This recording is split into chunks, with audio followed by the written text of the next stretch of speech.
আমরা জিলহজের প্রথম দশকের তাৎপর্য এবং গুরুত্ব সম্পর্কে জানি না বললেই চলে। এই কথাগুলো বারবার বলা দরকার।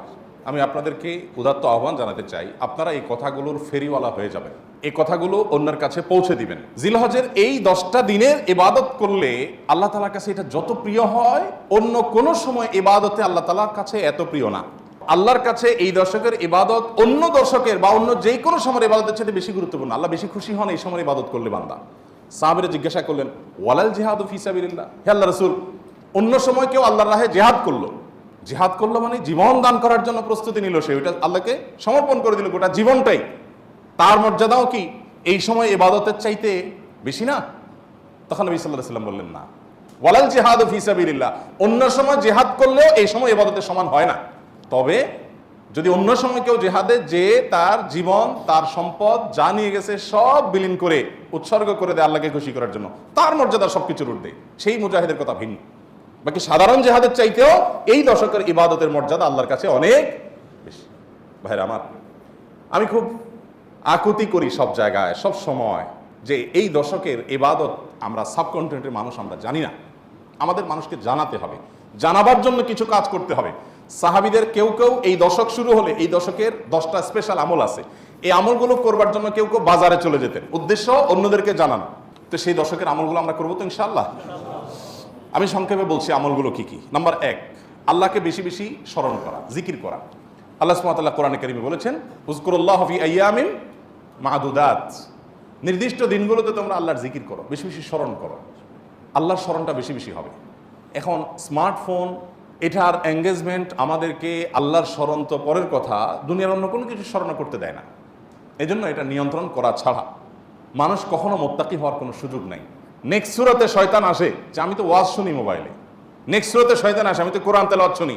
আরে ভাই, ওয়াজ শুনুন আর কোরআন তেলাওয়াত শুনুন, প্রত্যেকটা জিনিস একটা লিমিটেশন আছে। ফরজ নামাজ চলে যাচ্ছে, আপনি মোবাইলে কোরআন তেলাওয়াত শুনতেছেন, সব হবে না গুনাহ হবে।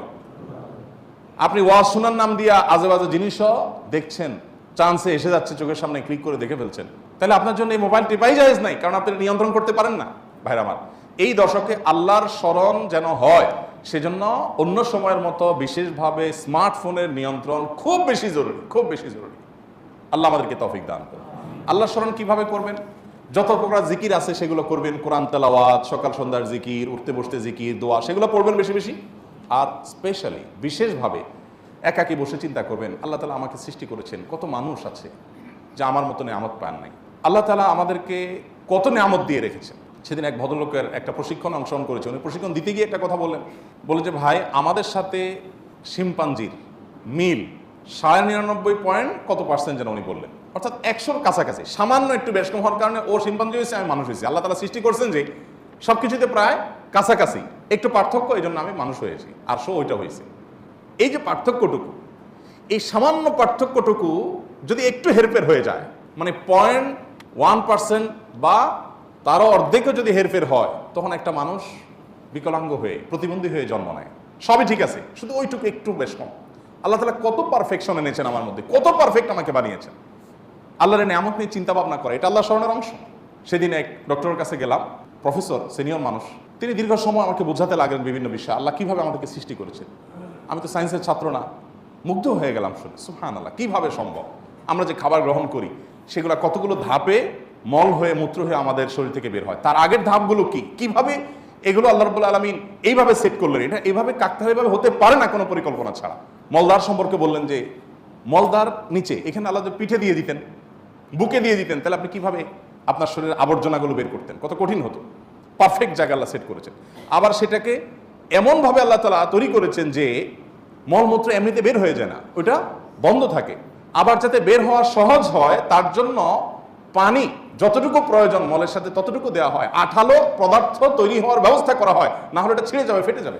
মানে কত কিছু যে আছে, প্রায় 2.5 ঘন্টা। আমি একটা রোগী, আমাকে উনি 2.5 ঘন্টা সময় দিলেন, অবশ্য রাতে, অন্য রোগী ছিল না কেউ, সব শেষ রোগী ছিলাম আমি। 2.5 ঘন্টা উনি আমাকে বোঝালেন এবং আমি মুগ্ধ হয়ে গেলাম, সব ভুলে গেছি আমি কাজ কাম বাদ দিয়ে। সুবহানাল্লাহ। বললেন যে ভাই, আল্লাহ তাআলা কি নিয়ামত আপনার ভিতর দিয়ে রাখছে, আপনি এটা বুঝেন তো আপনার কপাল সিজদায় অবনত এমনিতেই হয়ে যাবে। তো আল্লাহর স্মরণের অংশ হিসাবে এগুলো, যে আল্লাহর কুদরত নিয়ে চিন্তা করা। আর সব বাদ দেন, আল্লাহ আমাকে হাত পা সুস্থ রেখেছেন, কত মানুষ অসুস্থ। সাধারণ নেক আমলগুলো বেশি বেশি করবেন, সাধারণ নেক আমল, যেমন কোরআন তেলাওয়াত করা, দান সাদাকা করা, নফল রোজা রাখা, তাসবিহ তিলাওয়াত করা, ভালো কথা বলা, সৎ কাজের আদেশ দেওয়া, অসৎ কাজ থেকে বাধা প্রদান করা, এই রুটিন ভালো কাজগুলো, নর্মাল ভালো কাজগুলো পরিমাণে বেশি বেশি বেশি বেশি করতে থাকে। 3 নম্বর আমল হলো গুনাহের কাজ এই 10 দিন অন্তত অন্য সময়ের চাইতে একটু হলেও কমাবার চেষ্টা করবেন, গুনাহের লাগামটা ধরার চেষ্টা করবেন। কারণ এই দশক মর্যাদার দশক, এই দশক আমলের দশক। অতএব এই টাইমে গুনাহ করলে অন্য টাইমে গুনাহের চাইতে বেশি ভয়াবহ হবে, এটা কমাবেন। 4 নম্বর আমল হলো যাদের হজের সামর্থ্য আছে তারা হজ করবেন। 5 নম্বর আমল হলো যাদের কোরবানি করার সামর্থ্য আছে তারা কোরবানি করবেন। 6 নম্বর আমল হলো যারা কোরবানি করার নিয়ত করেছেন জিলহজে চাঁদ ওঠার আগে আগে চুল, নখ, গোপ, অবাঞ্ছিত লোম ইত্যাদি কেটে ফ্রেশ হয়ে এই 10 দিন আর সেগুলো কাটবেন না। এটা করবেন হলো কোরবানির পরে। তাহলে জিলহজের চাঁদ ওঠার সম্ভাবনা সোমবার সন্ধ্যায়, সোমবার দিনের বেলার মধ্যে এগুলো সব ফ্রেশ করে আপনি অপেক্ষা করবেন কিসের জন্য? কোরবানির জন্য। এই 10 দিন পর্যন্ত আর নখ কাটবেন না, চুল, গোপ কোনো কিছু কাটবেন না। এটা কোরবানি যিনি করবেন তিনি করবেন। যদিও কোনো কোনো বর্ণনার আলোকে বোঝা যায় যারা কোরবানি করবেন না তারাও যদি এটা করেন তাদেরকে আল্লাহ তাআলা আজর দান করবেন। 7 নম্বর আমল হলো তাকবীর, তাহমিদ, তাহলিল বেশি বেশি পড়া। ফাকফিরু ফিহিন্না মিনাত তাকবীরি ওয়াত তাহমিদি ওয়াত তাহলিল। নবী সাল্লাল্লাহু আলাইহি ওয়াসাল্লাম বলেছেন এই দশক যখন শুরু হবে তখন তোমরা বেশি বেশি তাকবীর বলবে, মানে আল্লাহু আকবার বলবে, বেশি বেশি তাহলিল বলবে, বেশি বেশি তাহমিদ বলবে, লা ইলাহা ইল্লাল্লাহ বলবে, আলহামদুলিল্লাহ বলবে। এই জন্য এই 10 দিন পুরো সময় জুড়ে এটা করবেন। ওই যে বলছিলাম শুরুতে সাহাবীর কথা, একজন সাহাবী এই দশক শুরু হলে বাজারে যেতেন শুধু কি জন্য? এই আমলটা করার জন্য। বাজারে যেয়ে সবাই বাজারে কেনাকাটায় ব্যস্ত, উনি যাই উচ্চস্বরে বলতেন আল্লাহু আকবার, আল্লাহু আকবার, লা ইলাহা ইল্লাল্লাহ, আল্লাহু আকবার, আল্লাহু আকবার, ওয়ালিল্লাহিল হামদ। এই উনি বাজারে গিয়ে বলতেন। উদ্দেশ্য কি? অন্যদের যত স্মরণ। এখন আপনি ভূমিপল্লিতে কয়েকটা দোকান আছে অথবা চিটাগাঙ্গে বাজার আছে, আপনি বাজারে যায়া সবাই কেনাকাটায় খুব সিরিয়াস মুডে আছে, আপনি যাই যদি সেখানে জোরে জোরে বলেন আল্লাহু আকবার, আল্লাহু আকবার, লা ইলাহা ইল্লাল্লাহ, আল্লাহু আকবার, আল্লাহু আকবার, ওয়ালিল্লাহিল হামদ, কি হবে দৃশ্যটা বলেন তো? এটা আপনি যদি বলেন সবার মধ্যে, অনেক লোক বাজারে মাঝে বাজারে জমজমাট, আপনি যাই জোরে জোরে এটা বললেন, কি করবে সবাই? সবাই থাকায় বলবে ব্যাপার কি, সমস্যা আছে নি, কোনো অসুস্থতা আছে কিনা বেচারা, এটা না বলবে। ওই যে সবাই যে অসুস্থ, সবার যে ইমানের রোগ, তাকওয়ার রোগ, এই জন্য সুস্থ মানুষকে কি মনে হয়? অসুস্থ মনে হয়। কারণ এটা তো দেখতে অভ্যস্ত না সে। আমি এই জন্য বলি ভাই, এই সুন্নতটা ওই সাহাবীর সুন্নতটা জিন্দার নিয়তে একটু দোকানে যায়, যা সবাই চা খাচ্ছে একটু একটু চিৎকার করে বলার দরকার, একটু জোরে বলেন যাতে তারা শুনে। যদি দেখেন যে তারা অন্যভাবে তাকাচ্ছে, বুঝতেছে না, পিঠে হাত দিয়ে সুন্দর করে একটা মুচকি হাসি দিয়ে বলেন ভাই এই দর্শকে বেশি বেশি তাকবীর পড়তে হয় তো, এই জন্য আমি একটু জোরে বললাম যাতে আপনার স্মরণ হয়। দেখবেন সেখান থেকে অনেকের বিবেক খুলে গেছে, উনি পড়বে ইনশাআল্লাহ। চেষ্টা করা যাবে তো ইনশাআল্লাহ। তাহলে তাকবীর, তাহমিদ, তাহলিল জোরে পড়বেন। আমি প্রতি বছর আপনাদেরকে এই কথা শুনাই, এবছরও বলি। সেটা হলো মিডল ইস্টের বিভিন্ন দেশে দেখা যায়, বিশেষ করে সৌদি আরবে, সামাজিক সৌন্দর্য। বিভিন্ন গলিতে যখন ঢুকবেন জিলহজের এই 10 দিন আপনি দেখবেন তাদের গেটের ওখানে ছোট্ট একটা ওই যে ব্লুটুথ ডিভাইস লাগানো আছে, এখানে সারাক্ষণ তাকবীর সুমধুর কণ্ঠে চলছে, আল্লাহু আকবার, আল্লাহু আকবার, লা ইলাহা ইল্লাল্লাহ, আল্লাহু আকবার, আল্লাহু আকবার, লিল্লাহিল হামদ। অথবা অন্য তাকবীর চলছে, আল্লাহু আকবার কাবীরা ওয়ালহামদুলিল্লাহি কাসীরা ওয়া সুবহানাল্লাহি ওয়া বিহামদিহি বুকরাতান ওয়া আসীলা। সব জায়গা, দোকানে যাবেন, মার্কেটে যাবেন, এখন আস্তে আস্তে সৌদি আরব থেকে এগুলো হারিয়ে যাচ্ছে, দুঃখজনক, কিন্তু ছিল এগুলো। এবং এখন অনেক জায়গা আছে যে দোকানদার ওই মৃদু কণ্ঠে এটা চালা রাখছে। আর আমাদের ঈদুল আজহা আসছে, এখন জাগানাকা গানের চোটে আপনি হাঁটতে পারবেন না কোথাও। গরুর বাজার, ছাগলের হাট, গান চলে। এখানে আমি যখন ভূমিপল্লী ছিলাম, এইখানে যে বাজার হয়, আমি যাই থামাইছি 2 দিন, যাই সেখানে কমিটির লোকদেরকে ধরলাম, ভাই ঈদুল আজহা একটা ধর্মীয় দিবস, কাজটা ধর্মীয়, আর সেখানে আপনি জাগানাকা গান লাগায়া গরু বেচতেছেন, ছাগল বেচতেছেন। আল্লাহ তো বিবেক দিছে অন্তত, এখানে অন্য কিছু লাগান, এটা কি রে ভাই? আর আপনার গানের অত্যাচারে আশপাশে মানুষ ঘুমাইতে পারে না, থাকতে পারে না, এ কি মানুষ? এগুলো মনুষ্যত্ব তো থাকার কথা না। 2 বার আমি গেছি শরীরে, এবং যা তাদেরকে অনুরোধ করে হাতে পায়ে ধরে বুঝায় থামাইছি।